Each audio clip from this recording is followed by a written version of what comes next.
High, কেমন আছেন সবাই? আশা করি ভালো আছেন। গত পর্বে আমরা এলিমেন্টরের ভিডিও উইজেট নিয়ে আলোচনা করেছিলাম। তো আজকে আমরা এলিমেন্টরের বাটন উইজেট নিয়ে আলোচনা করব। তো আজকে যারা এই ভিডিওটি নতুন দেখছেন তারা উপরে থাকা আই বাটনে ক্লিক করুন। সেখানে আপনারা এই প্লেলিস্টের সকল ভিডিওগুলো পেয়ে যাবেন। আবার ডেসক্রিপশন বক্সেও প্লেলিস্টের লিঙ্কটা পেয়ে যাবেন, সেখান থেকেও আপনারা ভিডিওগুলো দেখতে পাবেন। এই ভিডিওতে আমরা এলিমেন্টরের বাটনের ব্যবহার দেখব, তাই ভিডিওটি শুরু থেকে শেষ পর্যন্ত দেখবেন এবং কমেন্ট করে জানাবেন ভিডিওটি আপনাদের কেমন লাগলো। তার পাশাপাশি ভিডিওগুলো প্রচুর শেয়ার করে দিবেন যেন সবাই রিসোর্সগুলো দেখতে পায়। তো চলুন শুরু করা যাক। প্রথমে আমি ওয়ার্ডপ্রেস ড্যাশবোর্ডে লগ ইন করে নিয়েছি এবং একটি পেজ ওপেন করে নিয়েছি। তো আপনারা ড্যাশবোর্ডে লগ ইন করে একটি পেজ ওপেন করে কাজ শুরু করবেন। তো আমি দেখেন একটি পেজ ওপেন করে নিয়েছি। তো এখন কি করব, প্রথমেই আমি একটি স্ট্রাকচার নিয়ে নেব। দেখেন আমি স্ট্রাকচার নিয়ে এলাম। তো আমি কী করবো, এখান থেকে জাস্ট একটা হাইটটা একটু বাড়িয়ে দিব এটার। তো দেখেন আমি জাস্ট হাইটটা একটু বাড়িয়ে নিলাম। তো জাস্ট এখন কী করবো, এখান থেকে জাস্ট এই যে এলিমেন্টরের বাটন উইজেট, এই বাটন উইজেটটা নিয়ে আজকে আমরা দেখবো যেটা কীভাবে ব্যবহার করা যায়। তার জন্য জাস্ট এই বাটনটা ড্রাগ করে এখানে ছেড়ে দিব। তো দেখেন আমি জাস্ট এখানে ছেড়ে দিলাম। তো আমার একটি বাটন কিন্তু এখানে চলে আসলো। তো এখানে কী আছে, প্রথমে বাটনের উপর জাস্ট ক্লিক হিয়ার একটা টেক্সট রয়েছে এবং বাটনের ডিজাইন রয়েছে। আমি যদি বাঁ পাশে যাই তাহলে কি দেখেন এখানে কী রয়েছে, কন্টেন্ট, স্টাইল এবং অ্যাডভান্স। এই জিনিসগুলো কিন্তু সবগুলো একই থাকে।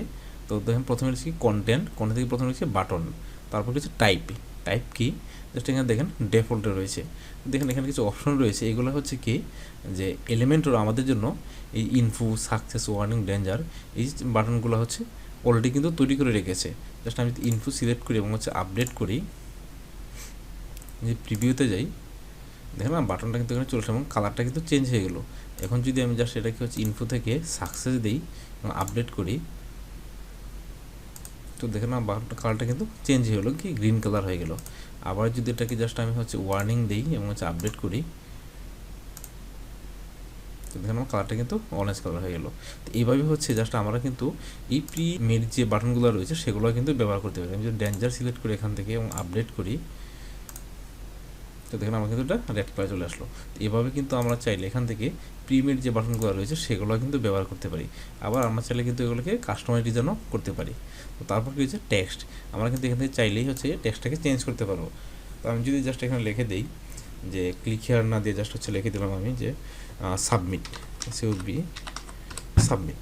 তো দেখেন আমার কিন্তু সাবমিট চলে আসলো। এভাবে কিন্তু আমরা কী করতে পারি, ওই বাটনের যে টেক্সটটা রয়েছে সেই টেক্সটটা কিন্তু আমরা এই টেক্সটটা এখান থেকে এটা চেঞ্জ করতে পারি।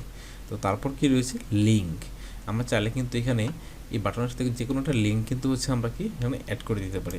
ধরেন আমি চাচ্ছি যে গুগলের একটা লিঙ্ক এখানে অ্যাড করে দেবো বাটনের, তাহলে আমি কী করবো, জাস্ট গুগলের যে লিঙ্কটা নিব,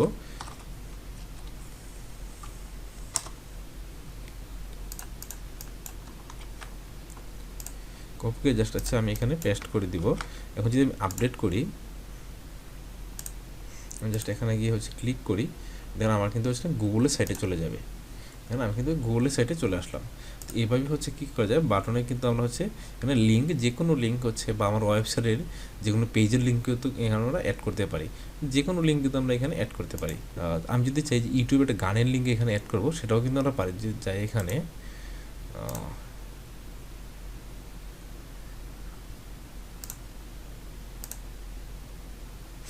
আমি চাচ্ছি যে আমার যে ভিডিওটি রয়েছে, মানে আমি এই ভিডিওটি জাস্ট এই লিঙ্কটা কপি করে নিলাম, কপি। আমি জাস্ট এখন যদি এটা এখানে দিয়ে দিই এবং আপডেট দিই, পেজটি প্রিভিউ করে নিলাম। দেন এখন যদি আমি ক্লিক করি তাহলে কিন্তু আমার যে ভিডিওটি ছিল ভিডিওর লিঙ্কে চলে যাবে। তো দেখেন আমার কিন্তু এটা ভিডিওর লিঙ্কে চলে আসছে। তো এইভাবে কিন্তু কী করতে পারি, আমরা কিন্তু বাটনের ভিতর যে কোনো লিঙ্ক কিন্তু এখান থেকে অ্যাড করতে পারি। তো জাস্ট আমি এটা ক্লিক করবো, ডিলিট করে দিয়ে সেখানে হ্যাশলিঙ্ক লিখে দিলাম। তো তারপর কি রয়েছে, তো এখানে আরেকটা অপশন রয়েছে সেটিংসে কি আমরা কিন্তু এখানে চাইলে কিন্তু ওপেন এ নিউ উইন্ডো এটা সিলেক্ট করে দিবে, তাহলে কী হবে, আরেকটি এক্সট্রা ট্যাবে কিন্তু এই পেজটি ওপেন হবে। আশা করি এটা আপনারা জানেন। তো তারপর কিছু অ্যালাইনমেন্ট কি, এটা কিন্তু লেফটে রয়েছে, আমি চাইলে কিন্তু সেন্টারে নিতে পারি, রাইটে নিতে পারি, আবার চাইলে কিন্তু আমরা জাস্টিফাইও করতে পারি। এটা কিন্তু জাস্টিফাই হয়ে গেল। তো জাস্ট আমি সেন্টারে দিয়ে দিলাম। তো তারপর কি রয়েছে দেখেন সাইজ, এখানে বাটনের প্রিমেড কিছু সাইজ রয়েছে। দেখেন সাইজ কী হলো, আমার একটা স্মল দেওয়ার পর বাটনের সাইজটা কিন্তু ছোটো হয়ে গেলো। আমি যদি এটাকে জাস্ট হচ্ছে স্মল দিই, আরেকটু বড় হলো। আমি যদি হচ্ছে এটাকে মিডিয়াম দিই, হ্যাঁ এটা কিন্তু আরেকটু বড় হলো। এবং এটা যদি আমি লার্জ দিই, আরেকটু বড় হলো। এক্সট্রা লার্জ দিই, এখানে এটা কিন্তু অনেকটা বড় হয়ে গেল। আমরা কিন্তু হচ্ছে এই সাইজগুলো ছাড়াও কিন্তু আমরা এখান থেকে যে কোনো সাইজ আমাদের মতো কিন্তু ব্যবহার করতে পারবো কাস্টমাইজভাবে। তারপর কী হচ্ছে আইকন, এখানে কি দেখেন নান, এবং এখানে কি আপলোড এসবিজি আইকন, আমরা কিন্তু চাইলে এখানে এসবিজি আইকনও ব্যবহার করতে পারবো। আবার আমরা যদি চাই যে এখানে আইকন লাইব্রেরি রয়েছে, জাস্ট এই দেখেন আইকন লাইব্রেরি, সেটাও কিন্তু আমরা এখান থেকে ব্যবহার করতে পারবো। কারণ আমি চাচ্ছি হচ্ছে এই বেল আইকনটি হচ্ছে এখানে অ্যাড করবো, ইনসার্ট, এখানে বেল আইকন চলে আসলো। এবং এটা হচ্ছে কোন সাইডে রাখবো, এটা কি হচ্ছে আমি লেফট সাইডে না রাইট সাইডে রাখবো, সেটাও কিন্তু আমরা এখান থেকে সিলেক্ট করতে পারি। যেমন বিফোর এবং আফটার। আফটার হলে কী হবে, এই টেক্সটের পরে এটি চলে যাবে, এবং আমি যদি জাস্ট এখান থেকে বিফোর দিই তাহলে কিন্তু আমার কি টেক্সটের আগে চলে আসবে। তারপর কি আইকন স্পেসিং, এই যে আইকন এবং হচ্ছে টেক্সট এটার যে মাঝখানে যে গ্যাপটা, সেই গ্যাপটা কতটুকু হবে সেটা কিন্তু আমরা এখানে সিলেক্ট করে দিতে পারি। দেখেন এটা কিন্তু আমি হচ্ছে কী করলাম, 12 পিক্সেল একটা স্পেস দিয়ে দিলাম মাঝখানে, এটা কিন্তু একটু দূরে চলে আসলো। এইভাবে হচ্ছে আমরা কী করতে পারি, আইকনে কিন্তু স্পেসিংটা এখান থেকে সিলেক্ট করে দিতে পারি। তারপর কী হচ্ছে বাটন আইডি, আমরা কিন্তু এখানে একটা আইডি ব্যবহার করতে পারি, যাতে পরে কোনো ডিজাইনের সময় সেটা আমরা ব্যবহার করতে পারি। তো এই ছিল হচ্ছে কন্টেন্টের বিভিন্ন অপশনগুলো। তো এরপরে যদি আমরা স্টাইলে যাই, তো প্রথমে কী রয়েছে টাইপোগ্রাফি। তো আমরা কিন্তু এখান থেকে কী করতে পারবো, যে হচ্ছে font family, size, weight, transform, style, এগুলো সবগুলো কিন্তু আমরা এখান থেকে কী করতে পারি, আমরা কিন্তু এখান থেকে চেঞ্জ করতে পারি। তো জাস্ট আমি এখান থেকে কী করলাম, জাস্ট হচ্ছে এই ফন্টটা সিলেক্ট করে দিলাম, এবং হচ্ছে এটা সাইজ দিয়ে দিলাম হচ্ছে 22, আমি সাইজ দিয়ে দিলাম, এবং এটা ওয়েট দিয়ে দিলাম হচ্ছে 600। তারপর ট্রান্সফর্ম কি, জাস্ট আমি এটা আপার কেস দিয়ে দিলাম, দেখেন অনেক আপার কেস চলে আসলো। তো এই জাস্ট এখানে আমি এইগুলো করলাম, আর কিছু করলাম না। তো তারপর কি রয়েছে টেক্সট শেডো, আমরা চাইলে কিন্তু টেক্সটের শেডো ব্যবহার করতে পারি। জাস্ট এটা হচ্ছে একটু দেখেন আমার কিন্তু এখানে একটা শেডো চলে আসলো। তো আমরা চাইলে কিন্তু এখান থেকে শেডোও ব্যবহার করতে পারি। তারপরে হচ্ছে টেক্সট কালার। টেক্সট কালার কী হবে, জাস্ট আমি চাচ্ছি যে আমার টেক্সট কালারটা হচ্ছে রেড কালার, দেখেন আমার কিন্তু টেক্সট কালার রেড হয়ে গেল। এবং ব্যাকগ্রাউন্ড টাইপ কী হবে, আমি জাস্ট যদি ব্যাকগ্রাউন্ড টাইপ ক্লাসিক সিলেক্ট করি এবং হচ্ছে কালারে ক্লিক করি, তো আমি চাচ্ছি যে আমার হচ্ছে ব্যাকগ্রাউন্ড টাইপটা হবে হচ্ছে ব্ল্যাক, দেখেন না ব্যাকগ্রাউন্ডে তো ব্ল্যাক চলে আসলো।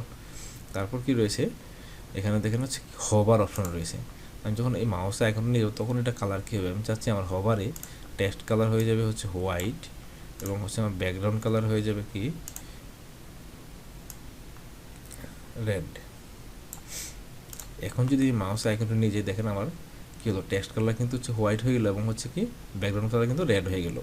তো এইভাবে কিন্তু আমরা হচ্ছে বাটনের ডিজাইনগুলো করতে পারি। তারপর কি রয়েছে দেখেন বর্ডার কালার, আমরা চাইলে কিন্তু এখানে একটা বর্ডারও ব্যবহার করতে পারি।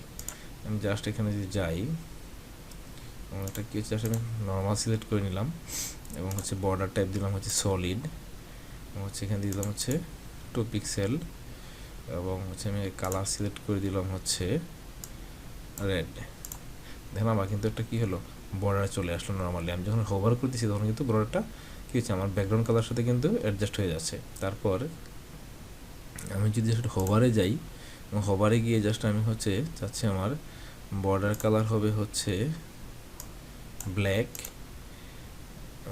এখন যদি যাই দেখেন আমার কিন্তু বর্ডার কালার কি ব্ল্যাক চলে আসলো। আবার দেখেন আমরা এখানে যে ব্যাকগ্রাউন্ড কালারটা ছিল সেটা কিন্তু আমরা চাইলে হচ্ছে ব্যাকগ্রাউন্ড কালার গ্রেডিয়েন্টে যদি সিলেক্ট করি, দেখেন ব্যাকগ্রাউন্ড কালারটা কিন্তু চেঞ্জ হলো। কী আসলো, আমি চাচ্ছি যে হচ্ছে আমার কালার হচ্ছে দেখেন হচ্ছে কি ব্ল্যাক কালার রয়েছে, আমি চাচ্ছি আমার কালারটা থাকবে হচ্ছে গ্রিন এবং হচ্ছে রেড, রেড কালার দিয়ে দিলাম। এখন দেখেন আমার কালারটা কী বেরোচ্ছে, উপরে হচ্ছে গ্রিন কালার এবং হচ্ছে নিচে হচ্ছে রেড কালার।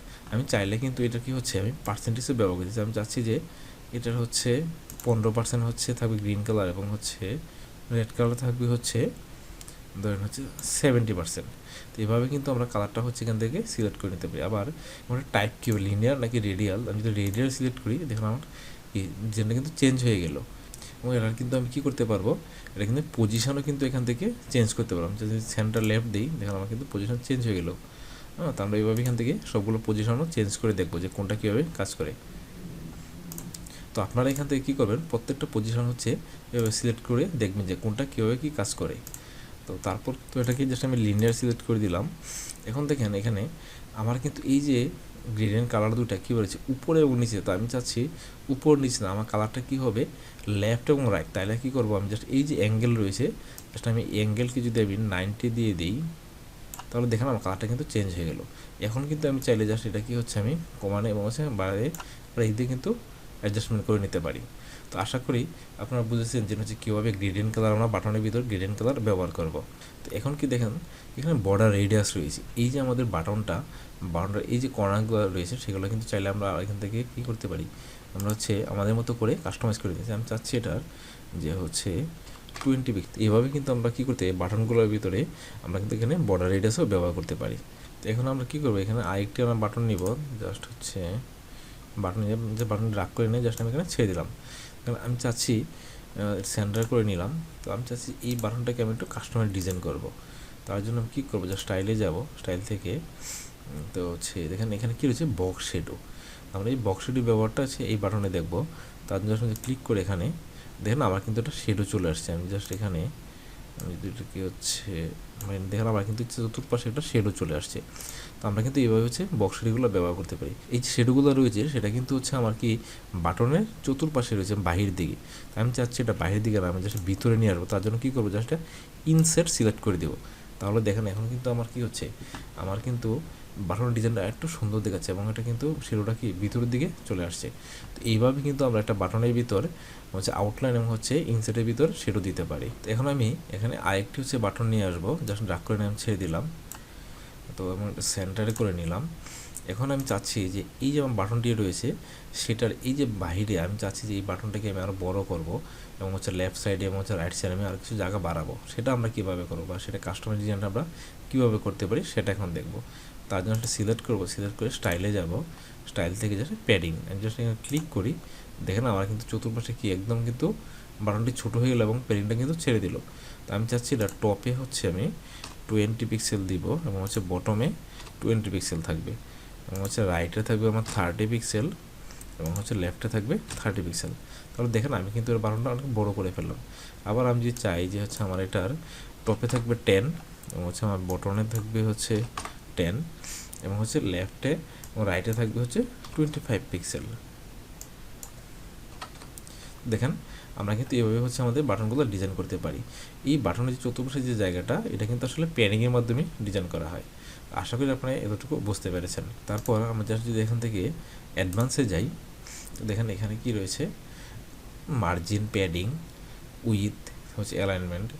আশা করি এগুলো সবগুলো আপনারা দেখেছেন এবং জানেন। এখানে কী হচ্ছে মোশন এফেক্ট, আমরা চাইলে কিন্তু এখানে একটা অ্যানিমেশন দিতে পারি, জাস্ট ফেডিং ডাউন দেখেন এটা কিন্তু নিচের দিকে আসছে। এভাবে কিন্তু আমরা এখানে অ্যানিমেশনও ব্যবহার করতে পারি। আবার আমি যদি এখান থেকে জাস্ট হচ্ছে এটার স্টাইলে যাই, স্টাইল থেকে জাস্ট হভারে যাই, এখানে একটা অ্যানিমেশন রয়েছে হভার অ্যানিমেশন। জাস্ট আমি যখন হভার করব তখন আমার কী অ্যানিমেশনটা হবে সেটাও কিন্তু জাস্ট আমি সিলেক্ট করতে পারি। তো আমি চাচ্ছি এটা গ্রো হবে, আমি যে সিলেক্ট করি এটাকে জাস্ট এখানে নেই, দেখেন আমার এটা কিন্তু বড় হচ্ছে। আমি যদি চাই এটা পালস গ্রো তাহলে কী হবে, দেখেন ওটা হচ্ছে বড় ছোটো এভাবে কিন্তু চলতেই থাকবে। যতক্ষণ পর্যন্ত আমার মাউস আইকন এটা উপরে থাকবে বাটনের উপরে ততক্ষণ পর্যন্ত কিন্তু এই অ্যানিমেশনটা কন্টিনিউ চলতেই থাকবে। তো এইভাবেই হচ্ছে আমরা কী করতে পারি, বাটনের ভিতরে বিভিন্ন অ্যানিমেশন ব্যবহার করতে পারি। তো আমি চাচ্ছি পুশ, দেখেন কিন্তু পুশ হয়ে গেল। আপনারা কী করবেন, এই সবগুলো অ্যানিমেশন একটা করে ব্যবহার করে দেখবেন যে কোনটা কীভাবে কী কাজ করে। তো আশা করি আপনারা বুঝতে পেরেছেন আমরা কীভাবে এই এলিমেন্টরের বাটন উইজেটটা ব্যবহার করব এবং হচ্ছে কীভাবে আমাদের হচ্ছে সাইটে এটাকে ইন্টিগ্রেট করব। আজকে আমি এখানেই শেষ করছি, দেখা হবে পরবর্তী ভিডিওতে। এবং আরেকটি কথা, পরবর্তী ভিডিও পেতে অবশ্যই আমার চ্যানেলটি সাবস্ক্রাইব করে রাখবেন যেন আমার নতুন ভিডিও আসার সাথে আপনারা দেখতে পান। তাহলে আমি আজকে এখানেই শেষ করছি, দেখা হবে পরবর্তী ভিডিওতে। ধন্যবাদ সবাইকে।